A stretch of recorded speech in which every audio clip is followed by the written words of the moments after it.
She's gaslighting you. Mankind has moved from ignoring the climate to gaslighting it, which is even worse for the environment. I don't need my dog gaslighting me too. He has this way of, I don't know, gaslighting. Okay, so you've probably been hearing this word gaslighting popping up everywhere, right?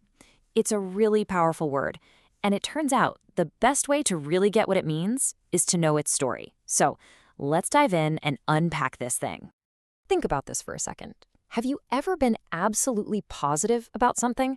Like you know what you saw, you know what you heard, but then someone just looks at you and says, "That never happened. You're imagining it." That weird, unsettling feeling where you start to question your own mind, yeah, that's what we're talking about today.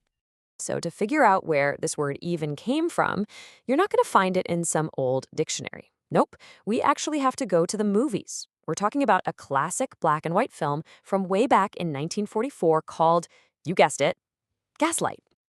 And the plot of this movie is, well, it's pretty chilling. It's about a husband whose secret goal is to make his wife believe she's going crazy. Not just her, but everyone around her too. It's a systematic plan. So how does he do it? It's really subtle, which is what makes it so cruel.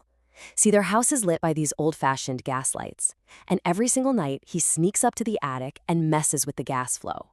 He turns it down just a little bit, causing the lights all over the house to flicker and dim, just enough for someone to notice.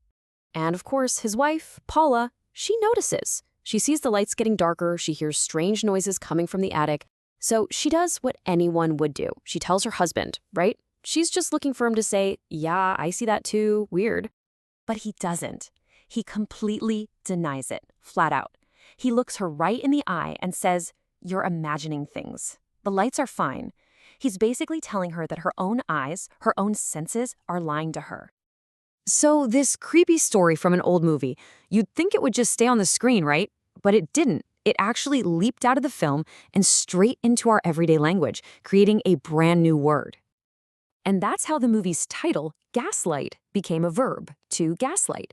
The story was just so spot on. Its picture of this kind of psychological manipulation was so vivid that the name of the movie just became the name for the act itself. Incredible, right? Okay, so that's the cool origin story. But what does it really mean today when we hear people use it, outside of a 1940s movie? Let's break down the modern definition. All right, here's the official definition. Gaslighting. It's the act of psychologically manipulating someone into questioning their own sanity or reality. It's a mouthful, but what it boils down to is this. It's all about making someone doubt what they know, what they see, what they remember. To put it even more simply, a gaslighter is trying to rewrite your reality. It's like they're trying to erase what you know is true and install their own version instead. They want you to believe that what you see, what you hear, what you feel isn't real.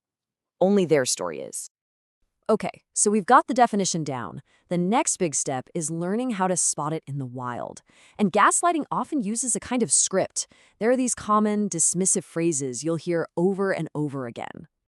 And this is where it gets really clear.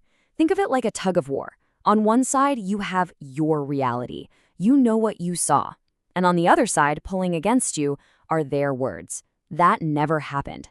You remember exactly what they said, but they fire back with, "I never said that." It's that constant clash, that battle, that's designed to wear you down and make you doubt everything. And like I said, these denials, they often follow a pattern. There are a few go-to phrases that you'll hear a lot. Let's run through some of the most common ones. First up, a total classic. "You're overreacting." What this does is it takes your feelings, which are completely valid, and it frames them as being wrong or too much. All of a sudden, the focus isn't on what they did, it's on your reaction. See how that works? Then there's this one. "I was only joking." You've probably heard that before, right?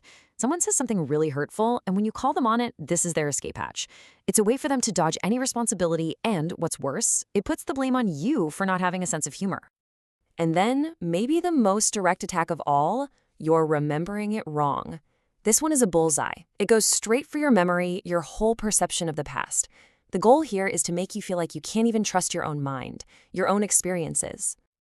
So, why does all this matter? Why is it so important to know this one word? Well, it's because naming something gives you power over it.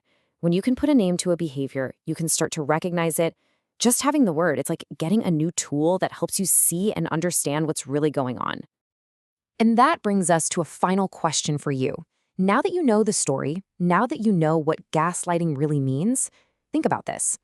How is this going to change the way you listen to conversations around you? Because learning a new word like this, it doesn't just change your vocabulary. It can actually change the way you hear the world.